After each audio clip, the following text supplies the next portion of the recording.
Boa noite. Pela primeira vez na história, o nível da água no sistema Cantareira, em São Paulo, ficou abaixo de 9% de sua capacidade, para atender a demanda de quase 9 milhões de pessoas na região metropolitana de São Paulo. A Sabesp, empresa de abastecimento e saneamento que administra o sistema, iniciou uma campanha de conscientização para diminuir o consumo da água. Ao mesmo tempo, está montando um esquema para retirar a água do chamado volume morto, que fica no fundo da represa. A crítica de alguns especialistas é que obras para melhorar o abastecimento da região poderiam ter sido planejadas e implantadas há mais tempo. Hoje, a região sudeste do país passa pelo pior período de estiagem dos últimos 80 anos. Para discutir falta de água na maior região metropolitana do país, o Brasilianas.org convidou o presidente do Conselho Mundial de Água, Benedito Braga, o geólogo da empresa Ciavimar, Matheus Simonato, e do Rio de Janeiro, o professor e coordenador do Laboratório de Hidrologia da COP, da Universidade Federal do Rio de Janeiro, Paulo Canedo. E também contamos com a colaboração da jornalista Aline Beckstein, que vai selecionar as perguntas enviadas pelo portal www.brasilianas.org. Lembrando que o programa é ao vivo e você ainda pode enviar a sua pergunta. Nesse primeiro bloco, vamos abordar os fatores técnicos que podem estar por trás da falta de água na região metropolitana de São Paulo. Primeiro, deixa eu perguntar para o Benedito Braga, o que é o Conselho Mundial de Água? O Conselho Mundial da Água é uma iniciativa que data de 1996, que procura trazer a classe técnica junto da classe política, para que as boas ideias em política de recursos hídricos tenham ressonância com aqueles que tomam decisão, né?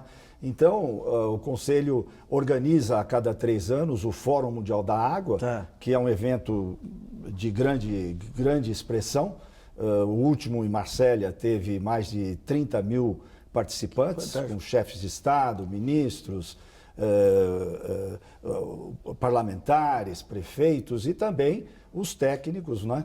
Professores universitários. E qual país que tem condições similares ao Brasil, que o Brasil pode buscar soluções aí análogas? Olha, o Brasil hoje exporta solução nessa área de recursos hídricos, né? Nosso país tem uma legislação muito avançada, ele está, vamos dizer assim, na frente de muitos países.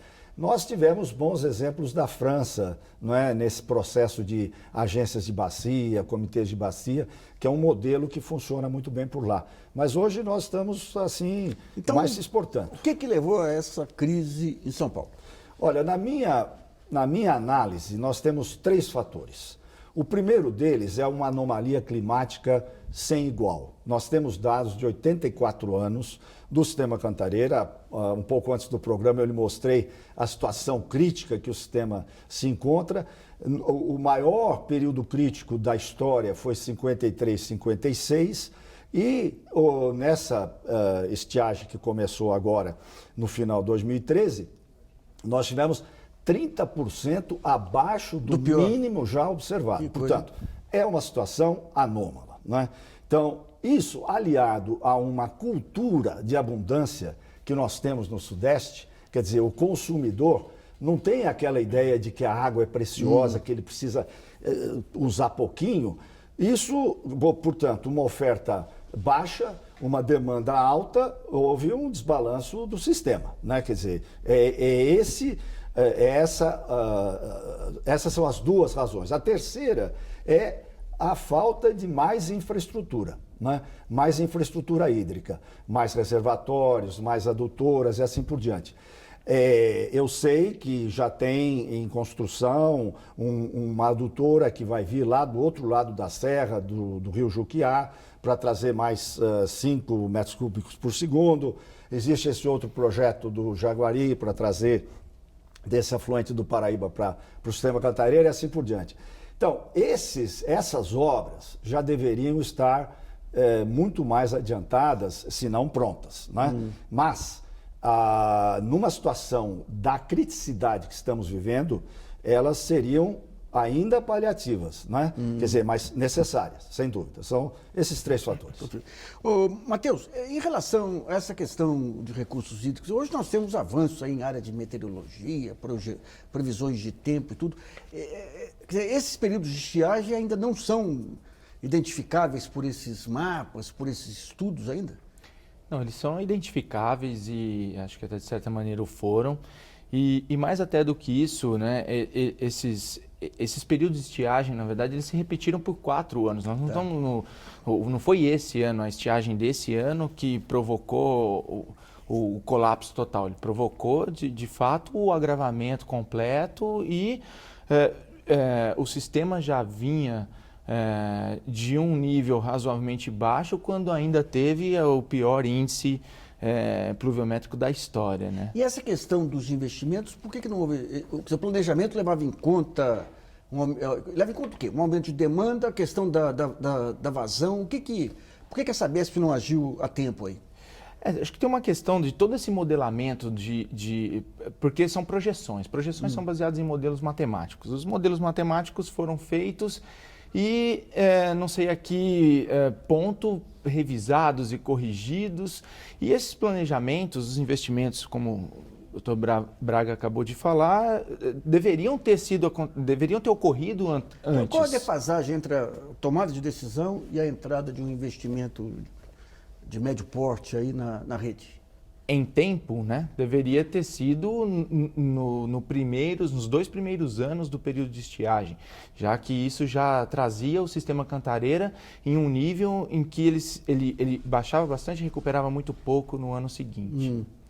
Eu vou perguntar então para o Rio de Janeiro, Paulo Canedo. Paulo, nós temos regiões metropolitanas que vão ser cada vez mais consumidoras, vão ser cada vez mais avançar sobre terras e tudo aí. De que maneira que essa dinâmica de concentração metropolitana aí e de afastamento dos reservatórios aí vai trabalhado em outros países, por exemplo?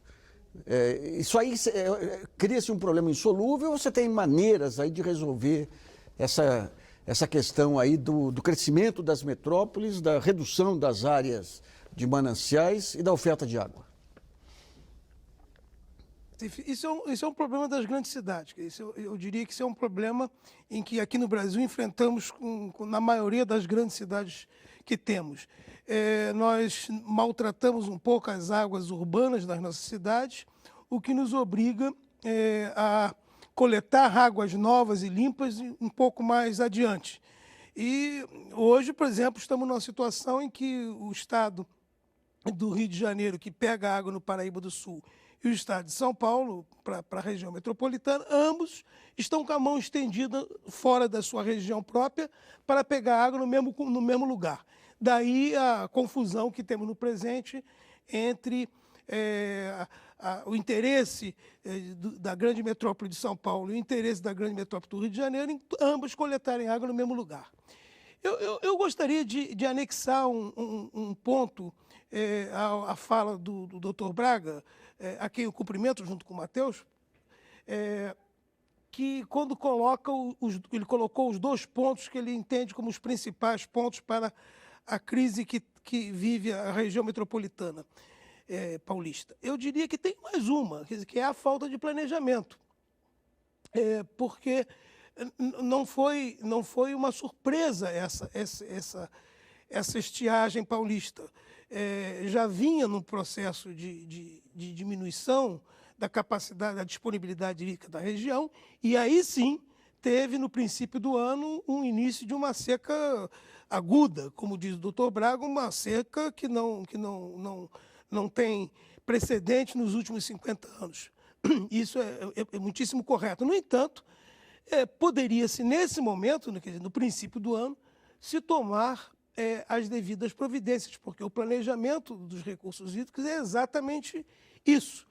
É você antever a possibilidade de crise e ir tomando medidas antecipadas de uma maneira a aliviar a necessidade de medidas mais drásticas quando ocorre de fato a seca. Eu só quero fazer um paralelo, que eu acho que o programa vai acabar conduzindo nessa direção, é que em 2003 nós tivemos uma aguda crise no Paraíba do Sul, crise de estiagem. E a ANA, na época, inclusive era dirigida também pelo Dr. Braga, tomou o cuidado de, no princípio do ano, colocar os seus técnicos, junto com os técnicos de São Paulo, de Minas e do Rio de Janeiro, para acompanhar a evolução gradativa da crise que se desdobrava em 2003. E eu confesso que foi uma experiência inesquecível, porque toda a semana, os 3 estados e a ANA reuníamos, ou em São Paulo ou no Rio de Janeiro, e discutimos o que deveríamos fazer durante aquela semana para amenizar a crise que ia indo gradativamente. E eu lembro essa crise porque, nesse momento em que nós hoje estamos, o reservatório equivalente do Paraíba do Sul era exatamente o mesmo, se não um pouquinho maior do que estamos hoje. E, portanto, foi possível no passado vislumbrar uma crise futura e trabalhar para que o sofrimento durante o período de estiagem, de fato, que só começa agora, mas vai até princípios de novembro, pudesse ser atenuado. Quer dizer, se tivesse sido feito em São Paulo, creio eu, corrijo meus colegas que estão aí, se tivesse sido feito um planejamento e tomado medidas antecipadas, eventualmente o sofrimento seria um pouco atenuado. Eu quero crer que, inclusive, essa é a obrigação que os planejadores de recursos deveriam ter. E falo isso com um pouco de dor no coração, porque, assim como os colegas paulistas, eu também participei da elaboração, então estamos aqui no exército do planejador dos recursos hídricos.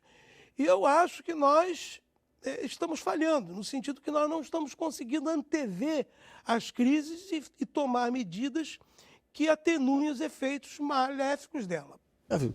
Benedito, posso comentar em cima do... olá, meu querido amigo Canedo.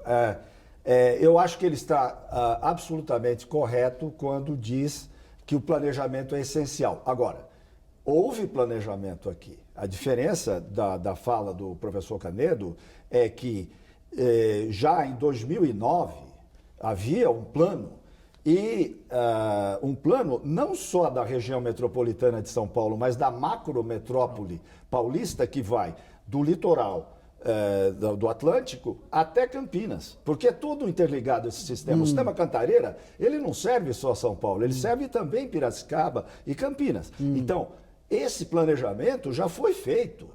O problema é implementar. Esse é o problema do Brasil. Então, eu acho que o professor Canedo falou muito bem, mas só que no caso da região metropolitana o plano existe. Mas por que não foi implementado? Essa é uma boa pergunta que eu não tenho como responder. A Sabesp que teria que responder. Não, quem tem que responder isso é o governo, não é a Sabesp. Tá. A Sabesp é uma companhia que executa o serviço. Seu acionista majoritário. Entendeu? Agora, o acionista majoritário... Agora, esse plano de recursos hídricos, ele vai além, porque ele interage com a agricultura, com o setor agrícola, ele interage com o setor elétrico. Então, ele não pode ser... Mas vem cá, havia no começo, havia recomendações de começar, assim, como diz o Canedo, havia recomendações já no começo do ano para começar a trabalhar essa questão? Não, no começo do ano, em 2009. Então, quer dizer... O que acontece? Agora, o que eu gostaria de trazer também aqui para essa conversa é a seguinte: o Brasil tem uma legislação ambiental altamente complexa, altamente sofisticada. Não só isso, ele tem também um conjunto de instituições que não se conversam, que estão ligadas a esse processo ambiental, seja ela dos quilombolas, dos indígenas e assim sucessivamente. E que todos têm um dizer numa obra. Então, você planeja uma obra que está lá no plano desde 2009 e não consegue executar. Por quê? Porque aí você passa por todas as licenças ambientais, aí vem o IFAM e diz assim, pô, peraí, você não viu muito bem essa coisa do patrimônio histórico. Aí vem a Fundação Palmares, aí vem a FUNAI, aí vem mais outro. Aí quando está tudo bem arrumado, direitinho, vem algum procurador que viu algum erro na condução do problema e para tudo. Né? O Ministério Público. O mesmo problema da área federal é nacional. Está aqui. Nacional. Quer dizer, esse é o grande problema. Nós temos planejamento, sim, mas a execução que é muito difícil. Agora, o que significa, digamos, hoje nós temos aí o nível da Cantareira abaixo de 9%. Qual o cenário para o consumidor na casa dele? Fecha a torneira e reza. E reza para que chova. Mas se Porque- não chover, qual é o pior cenário que pode acontecer para São Paulo? Você tem o quê? Ficar dias sem água? O que é? Ficar sem água, exatamente, como no Nordeste, carro-pipa, vindo de outras regiões e assim por diante. Há um risco objetivo Há de um você. risco objetivo. Não apenas racionamento, mas ficar sem água? Ficar sem água, sim. Basta acontecer, por exemplo, o que aconteceu em 53, 56, que foram 3 anos de anos mais secos. Imagine você continuar essa tendência que nós estamos tendo 30% abaixo do que foi 53, 56, e quando chegar no fim do ano não vier a chuva que nós estamos esperando. Quanto tempo de vida que nós temos? Bom, eu acho que... Eu espero, né? Eu sou um otimista Não, mas inveterado. vamos Mas ser- assim, do ponto de vista técnico, existe uma probabilidade, sim, de que seja baixo, né? E é um cenário realmente assustador. Vamos voltar de novo aqui, que o telespectador, essa altura, já vai correr para fechar a torneira lá. Isso, é bom Quer dizer, mesmo. Com 8,6, 8,7 aí de capacidade aí, o que significa isso em termos de tempo? Outubro desse ano, vão usar o volume morto, o famoso volume morto, que todo mundo acha que é morto, que é água morta, não tem nada a ver. É um termo técnico da engenharia, é volume inativo. Essa água está correndo para Piracicaba desde 1974, quer dizer, não tem nada de morto, de podre, nem nada disso. Vão usar esse volume morto, começa agora, acho que no meio da semana, e aí, se a população realmente refrear de usar água, nós temos água até outubro para esperar, como o professor Canedo falou, novembro é a estação chuvosa, e aí pode vir alguma água que não vai recuperar o sistema. Vai amenizar a situação se chover. Esse uso Matheus, esse uso do volume morto tem alguma implicação na recuperação futura aí das chuvas, no meio ambiente, na ecologia local, não? Olha, não, da mesma maneira que o volume do reservatório estabelecia um nível na represa e, consequentemente, na água subterrânea do entorno, né? A água é uma só. Desde quando o planeta se formou dessa maneira como é, a água é a mesma e ela fica mudando o seu estado e seu local de disposição. Então, assim, do lado daquelas represas tem água subterrânea, que mantém o nível das represas. A chuva vem, eleva o nível das represas, ela abastece um pouco de água aquífera. À medida que usa e cai, o aquífero abastece as represas. O que vai acontecer? Indo para esse volume morto, né, você está abaixando ainda mais o nível dos reservatórios, vai migrar uma quantidade de água também subterrânea para dentro dessas represas, que vai ajudar a contribuir com isso. Quando chover, vai ter que recuperar o nível, recupera-se mais rápido o nível das represas, dos cursos superficiais, e mais devagar as águas subterrâneas. Elas vão ao longo do tempo infiltrando e tal. Se modelar, tem como precisar qual é o volume de chuva que vai ter que usar. Alguns jornais deram esses dias aí que essa água seria uma água de pior qualidade, que exigiria um tratamento maior. Tem sentido isso? Só por uma proximidade com o fundo, né? Que a hora que utilizar uma bomba pode revolver um pouco mais de material em suspensão, mas não qualidade química da água. Não. Aliás, é muito bom esse seu programa para esclarecer tecnicamente esse tema. O reservatório está aqui, você tem uma tomada d'água, que é um cilindro que fica no meio do reservatório, que tem janelinhas, né? O que acontece? A última janelinha, a água ficou abaixo da última janelinha dessa torre. Tá. Entendeu? É só isso que aconteceu. Então, a água agora está lá, está correndo lá para Piracicaba, é uma água normal, como aquela que estava ali, e as bombas vão tirar aqui em cima, e vão tirar 200 milhões de metros cúbicos, tem 400 lá. Tá. Ou seja, é água de superfície ainda, não é água de fundo. Entendeu? É tranquilo. O que tem de fantasmas aí. Muito fantástico. Vamos a uma pergunta selecionada pela jornalista Aline Beckstein. Lembrando que o programa é ao vivo. Você ainda pode enviar sua pergunta para o portal www.brasilianas.org. Aline.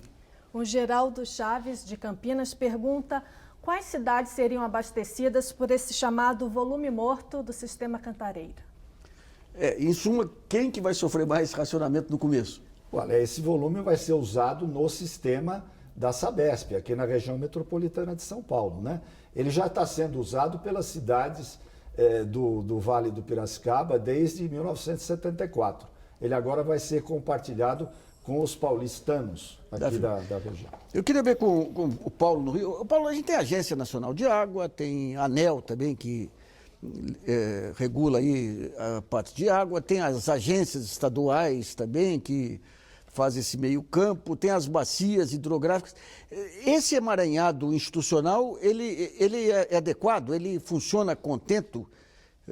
No caso de São Paulo, por exemplo, a ANA poderia, que é a Agência Nacional de Água, poderia ter feito alguma coisa para pressionar por medidas? De que maneira que o sistema opera assim, em termos federativos e municipalistas?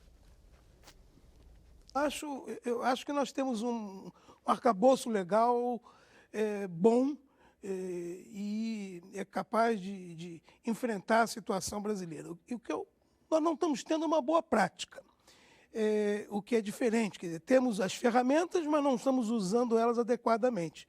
Ou pelo menos, não estamos fazendo uso de todas as ferramentas a contento. Tanto é que estamos tendo surpresas com relação aos problemas hídricos, seja a falta de produção de energia elétrica, porque, de repente, os reservatórios das nossas hidrelétricas abaixaram mais do que deviam. Não é também nenhum fato novo, quer dizer, poderíamos ter feito alguma forma de minimizar os impactos, mas vamos sempre rezando para que as coisas aconteçam na melhor hipótese possível e vamos empurrando com a barriga até que o momento aparece e não tem outro remédio a não ser fechar as torneiras e, enfim, atrapalhar a vida do consumidor mais do que devia. De novo, esse problema do planejamento, o doutor Braga disse muito bem, quer dizer, na última renovação da outorga do PCJ, a ANA deu a concessão para a retirada de água, porém, botou uma série de condicionantes. Condicionante essa que o doutor Braga mesmo disse não foram cumpridas na íntegra, não foram feitas as obras. E o Brasil tem uma enorme dificuldade de fazer obras, pelos motivos levantados pelo doutor Braga. Que, enfim, uma infinidade de filigranas que não são cumpridas, esquecendo do objetivo fim mais importante. Fato é que as obras vão sempre com um cronograma atrasado devido a uma série de filigranas que não são cumpridas segundo os fiscais adequadamente. Mas o fato é que, ao início de 2014, já se sabia que essas obras não estavam prontas. E, portanto, precisava, sim, ter um planejamento de uso. E isso a ANA poderia ajudar, poderia ter ajudado em alertar, vou dizer, olha, vai acabar a água mais cedo, quer dizer, não tome susto em maio, não tome susto em abril, tome susto em janeiro, porque você já sabe que isso vai acontecer. Eu estudei, Nassif, eu estudei na Inglaterra. Eu me lembro que o ano que eu me mudei para lá para fazer meu doutoramento, assim que se chegava na Inglaterra, em todas as cidades, tinham enormes placas vermelhas escrito Save Water. Não havia falta d'água, mas havia a possibilidade de 6 ou 7 meses depois daquela data que cheguei, começasse a haver dificuldade de abastecimento d'água. E já se fazia o tal do Save Water. Nós temos uma enorme dificuldade, eu não sei porquê, com o problema cultural brasileiro. Quando queremos fazer, por exemplo, um ensaio de incêndio, de evacuação de prédio, é uma enorme dificuldade que o prefeito, ou seja, lá a autoridade que queira fazer, ou evacuação de encostas, treine a população. Porque parece que antever um problema, um sinistro qualquer, parece que isso traz de mau agouro. Então, não se pode de dizer para a população, olha, os nossos reservatórios de produção de energia estão meio baixos, convém ir pensando em fazer um racionamento leve. Não se faz.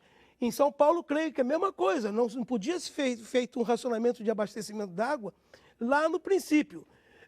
No Rio de Janeiro é a mesma coisa, esse mal não é só da região de São Paulo, eu digo que todo o Brasil. Quantas vezes nós temos problema de abastecimento d'água na cidade do Rio de Janeiro e deixa-se para o último momento para se tomar alguma medida conservadora de água. Como a gente está num programa não técnico, o que é o PCJ? É a Piracicaba, Capivari e Jundiaí. São 3 rios que fluem águas abaixo do sistema Cantareira. Então, nós vamos para o primeiro intervalo e Brasilianas.org volta já.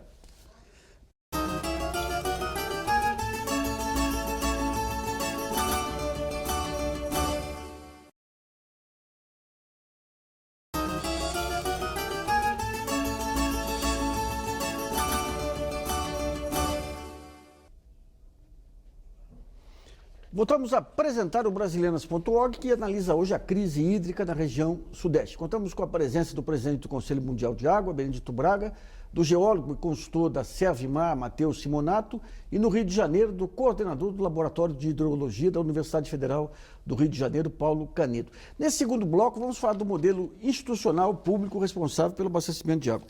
Eu queria antes só contar um episodinho aqui, que é uma das coisas mais hilárias que eu já testemunhei como jornalista. Eu achava que era com o Gerson Kelman, mas foi com o Benedito Braga. O Benedito ele passou por uma sabatina no Senado, aí quando ele foi indicado para a Agência Nacional de Água, e uma senadora muito aguerrida lá começou a denunciar falcatruas dele. Ele falava, porque você fez parte do Instituto tal. Algum gozador passou para ela o currículo exemplar do Benedito Braga, e ela, aquele currículo que era para enaltecer, ela não conhecia nenhuma das instituições e passava como denúncia. Mas foi uma das grandes piadas aí do Senado. Mas eu queria ver com você o seguinte, você estava na Agência Nacional de Água quando a Sabesp conseguiu a renovação do contrato dela. A agência não impõe condições aí? Sim. Na verdade, essa outorga foi dada por duas instituições, a ANA e o DAE, que é o órgão estadual. Por quê? No Brasil, nós temos um sistema, a Constituição brasileira divide os rios em rios estaduais e rios federais, né?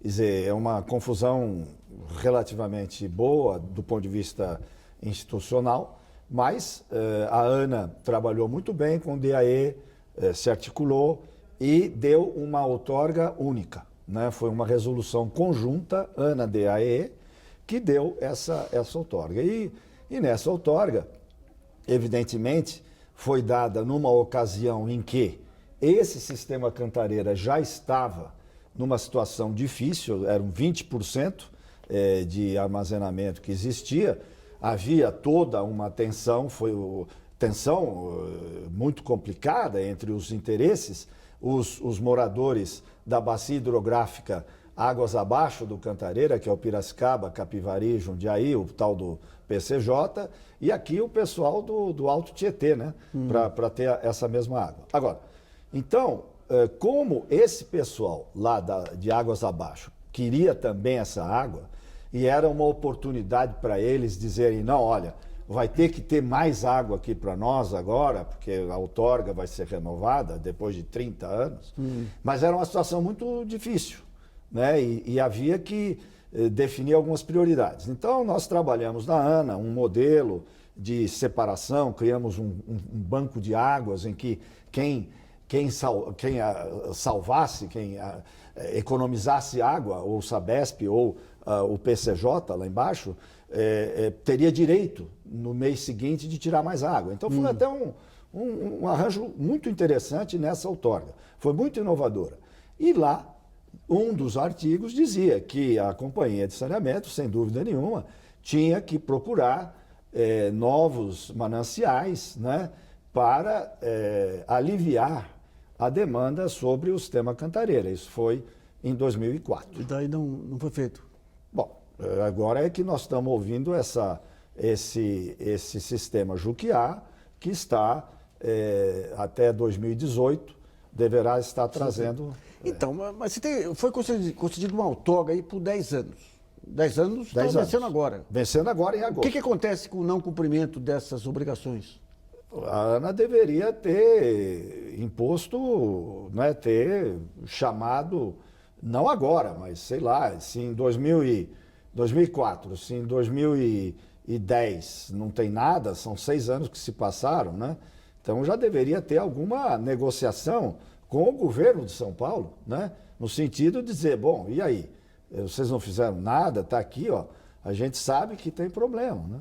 Eita, eu queria ver com o Matheus. Matheus, durante o período dos anos 90, se havia aquela dificuldade com as empresas estatais, falta de governança, interferência política, e se criou essa questão da privatização como uma alternativa para ganhar eficiência aí. Embora você tivesse algumas empresas estatais que já tivessem uma boa governança, tudo. Eu pergunto o seguinte, quando você pega a Sabesp ela abre capital. Eu não sei quanto que ela captou na época lá, mas provavelmente foi menos do que ela já distribuiu de dividendos. Mas tendo capital, ela tem que atuar como uma empresa privada. E a lógica de uma empresa privada é o balanço trimestral. E o balanço trimestral, na hora de definir as prioridades de investimento, se você tem lógica de empresa privada, você vai definir aquilo que te dá um resultado imediato, que não é o investimento de longo prazo. De alguma maneira, esse modelo de empresa privada, de serviço público, não tem que ser revisto para criar mais obrigações da empresa com o público dela? O que eu acho interessante é que até as obrigações até existiram e, de fato, a prática não existiu, né? Embora tenha um limiar muito tênue que entre de quem é a obrigação de fazer um investimento para um sistema que abastece mais de um município, vinculado até uma outorga que é de negociação federal e estadual, e a empresa que é uma usuária de água. Quer dizer, esse balanço é um tanto complexo. Agora, eu acho estranho como uma empresa privada, sendo que o negócio dela é vender água, deixar que a água se acabe.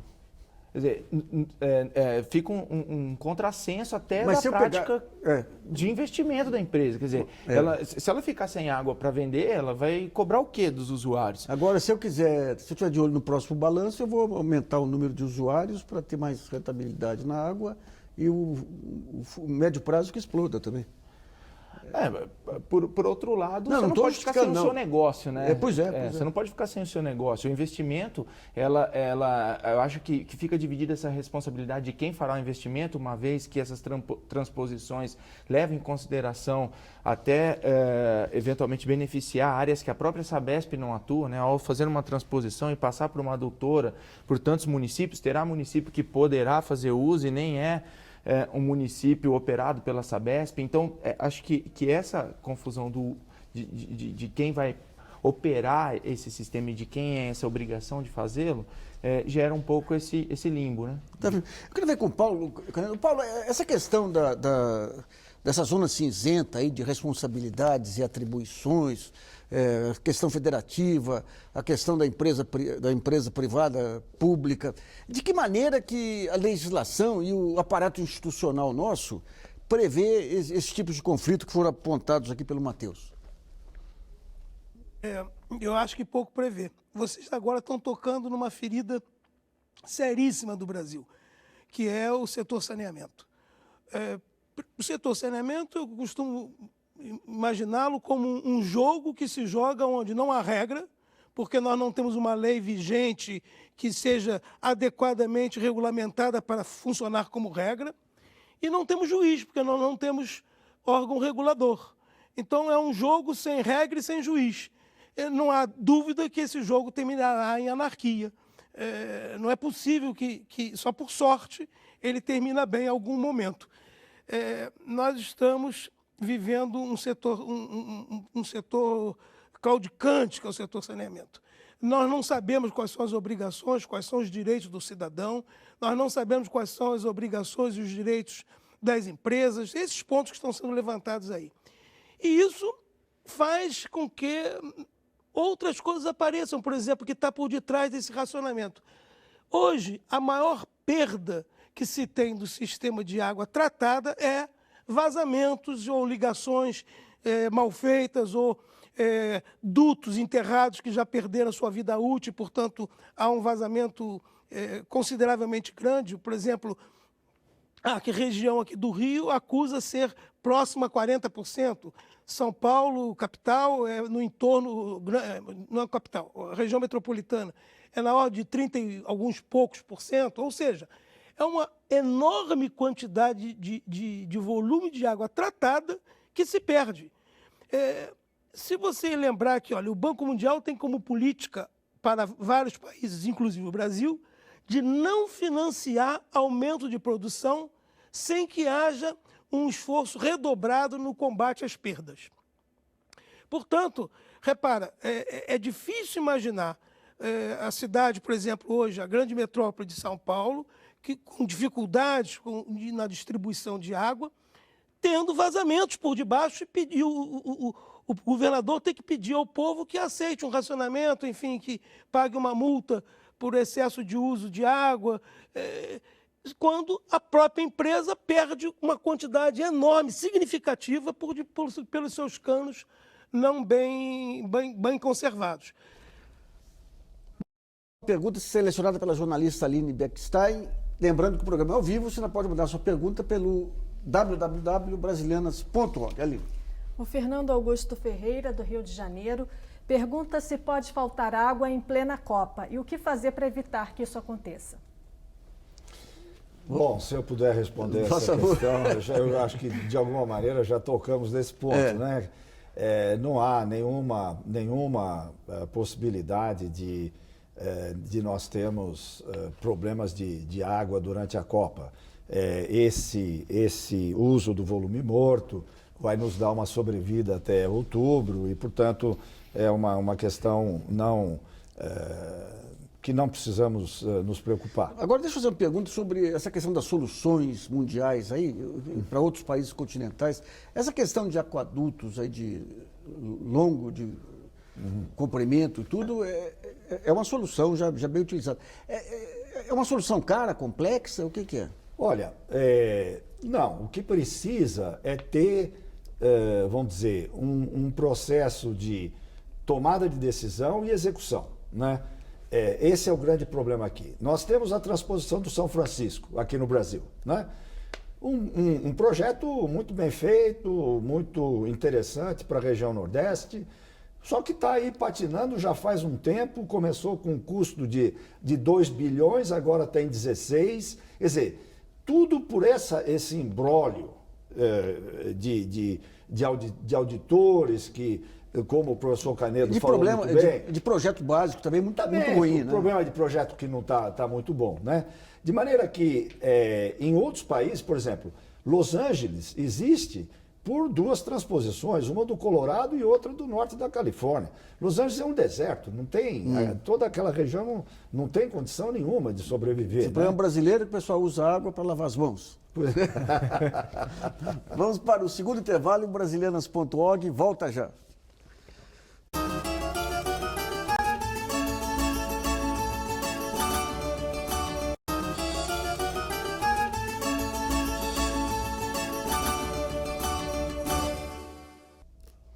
Voltamos a apresentar o programa Brasilianas.org, que discute hoje a crise hídrica no Sudeste. Nesse último bloco, vamos analisar o modelo híbrido das empresas de concessão pública, de empresas de saneamento aí. Mas eu queria antes ver com o Benedito Braga essa questão do desperdício de água aí. Por que ocorre essa... Então, essa questão que o professor Canedo levantou muito bem, que há uma perda de água no sistema e que as companhias de saneamento têm que investir.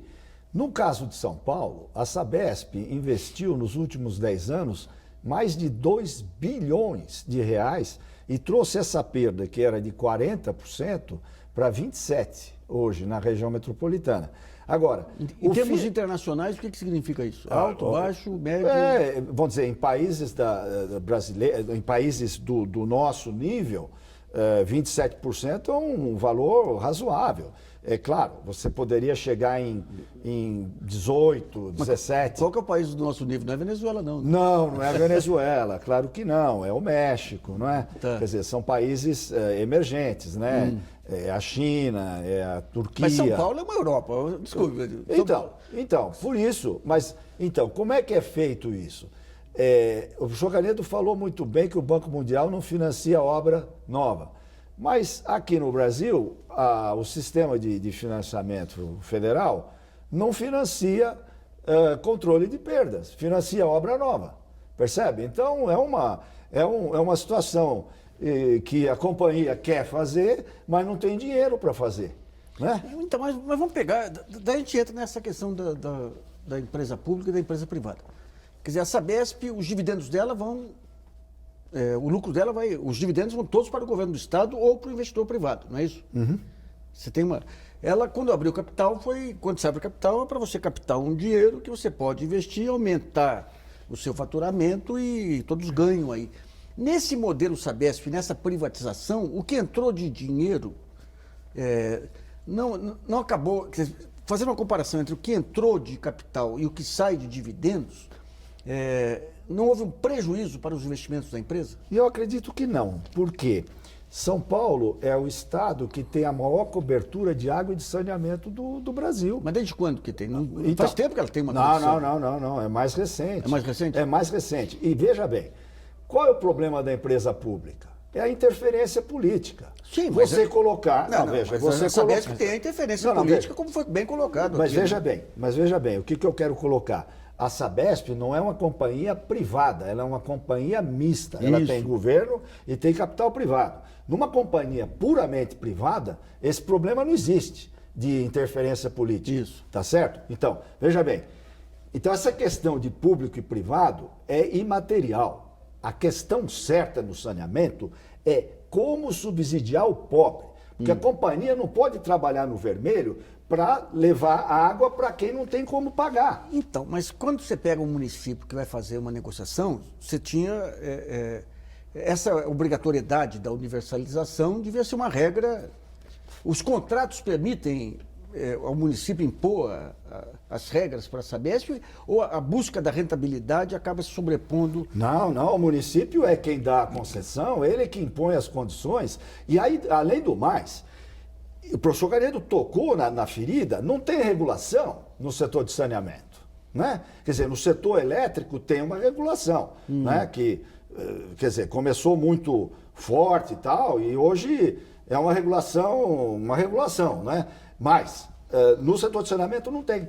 E precisava ter. Deixa eu fazer uma pergunta para o Matheus. Matheus, se for pegar uma região da Europa com o mesmo PIB aqui de São Paulo, porque quando você pega Brasil e México, você está pegando uma média aí que entra Pará, que não tem saneamento nenhum, né? Se for pegar regiões assim, é um país uma Irlanda, a França, qual é o percentual de perda que se tem de água? O percentual de perda de países desenvolvidos está nessa faixa de 10%, 15%. O Japão, que é uma grande referência mundial, está em torno de 3%. É difícil controlar realmente essas perdas. Mas se a gente for pegar, vamos pegar algo mais complexo aí, regiões metropolitanas. Pegar uma região metropolitana, alguma que seja comparável a São Paulo, por exemplo. Bom, eu acho que São Paulo ainda tem muito que avançar para chegar lá. Eu não sei o quanto distante está isso daí. Vai ter terão regiões metropolitanas que já investiram muito nisso e repuseram a patamares mais interessantes, e outras que ainda vão estar próximo dessas cifras, que buscam. A Sabesp investiu essa quantia que o Dr. Braga falou, e ainda tem um planejamento de investir mais 1,5 bi, se eu não me engano, para chegar aos 15%, dizer, vir de 27% para 15% nos próximos 10 anos, se eu não me engano, é essa. Tá. Agora, a gente está comentando no intervalo aqui, você estava comentando essa questão da legislação, algumas vulnerabilidades da legislação de não prever águas profundas. Eu queria que você explicasse um pouquinho esse... Isso, eu acho que é o grande momento de repensar alguns modelos, embora a nossa legislação, como já foi colocada por ambos os colegas aqui, é muito boa, mas eu acho que é o momento de aproveitar e repensar alguns modelos e flexibilizar algumas questões. A cidade de Madrid, por exemplo, na Espanha, ao abrir uma torneira, você não sabe exatamente qual é aquela água ali, ela pode ser superficial e subterrânea. Por quê? Porque lá, quando tem a cheia, as chuvas intensas, a água que seria excedente, passaria e iria embora dentro dos rios e tal, ela é coletada, tratada e reinjetada para ser armazenada nos aquíferos, como água subterrânea. E quando chegar o período da seca, que os níveis dos rios abaixam, essa água está lá preservada e ela é então extraída na forma de poços. Os aquíferos, eles servem para você jogar água lá e eles servem como reservatórios naturais, né, de água.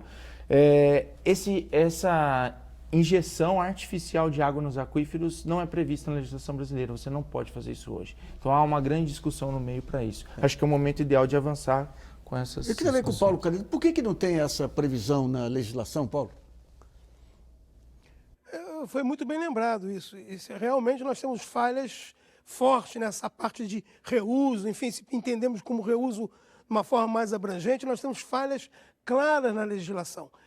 Eu acho que isso ainda é um pouco sofisticado para um país que perde como como foi dito, uma percentagem grande comparado com o Japão. Singapura, para lembrar, tem 6% de perdas.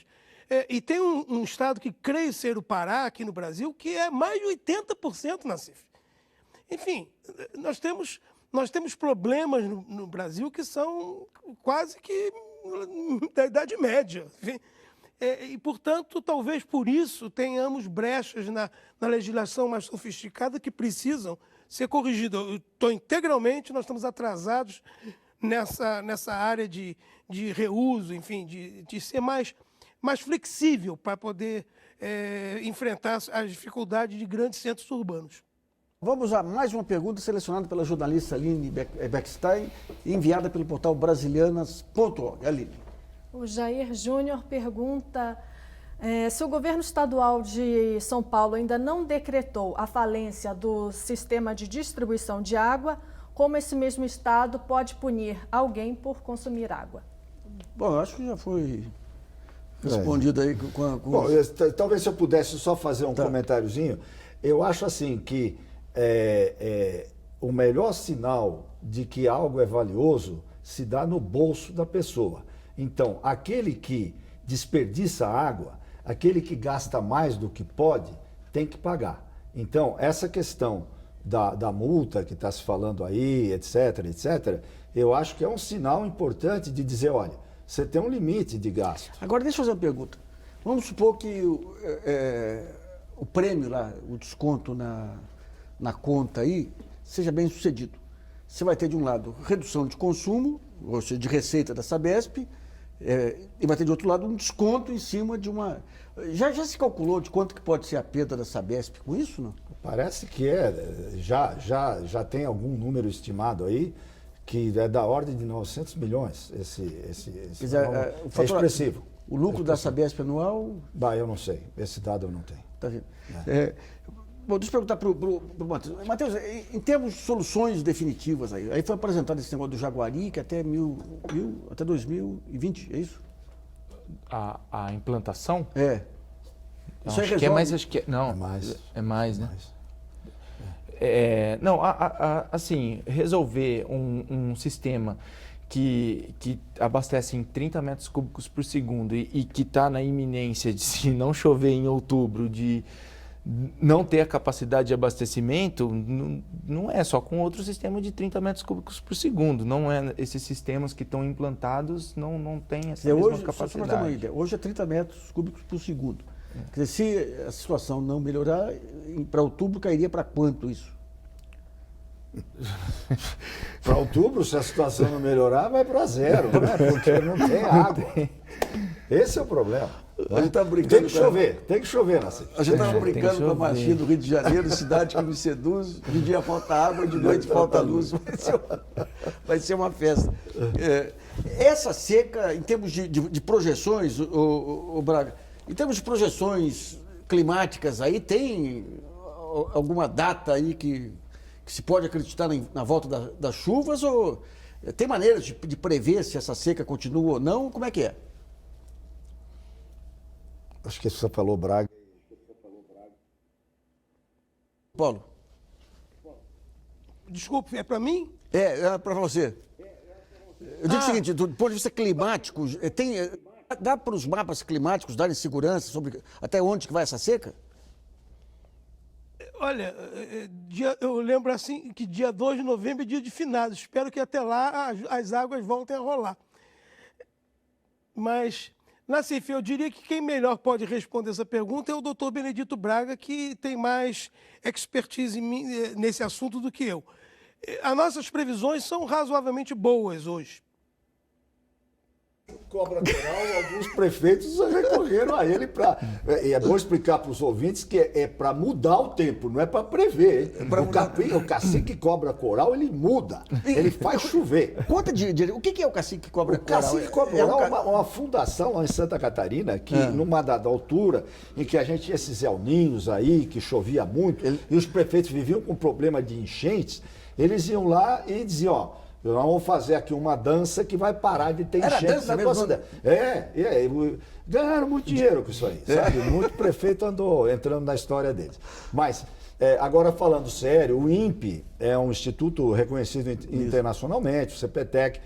Os modelos de previsão hoje, com seguranças na América do Sul, que é um continente das águas, né? Tem pouca terra, pouca medição em terra, você só tem satélite, que é uma medição indireta do tempo, você tem com 3 dias na frente, você tem uma previsão boa. 3 dias. 3 dias. Portanto, prever para outubro, só reza brava, né? aí realmente existem modelos climatológicos, né, baseados em temperatura dos oceanos, né, temperatura no Pacífico é um indicador importante, que é o fenômeno do El Niño e Laninha, né, quando as águas estão frias ou quentes. E isso daí acontece mais por volta de junho, a gente vai saber se vai aparecer um El Niño ou não, né? Por enquanto não há sinal nenhum, né? Há uma perspectiva de um ano médio, né? Não de ser um ano seco, mas um ano médio. Essa vamos dizer, a previsão que os climatologistas trabalham. Bom, o programa Brasilianos.org sobre a crise hídrica do Sudeste termina por aqui. Agradeço a participação do presidente do Conselho Mundial da Água, Benedito Braga, do geólogo da empresa Ciavimar, Matheus Simonato, do professor coordenador do Laboratório de Hidrologia da COP, da Universidade Federal do Rio de Janeiro, Paulo Canedo, e também a colaboração da jornalista Aline Beckstein e de você que nos acompanhou em mais essa edição. Não se esqueça de continuar colaborando com trabalhos, perguntas e vídeos para o site www.brasilianas.org. Esse espaço aqui também é seu. E voltamos na próxima segunda-feira, às 8 da noite. Até lá!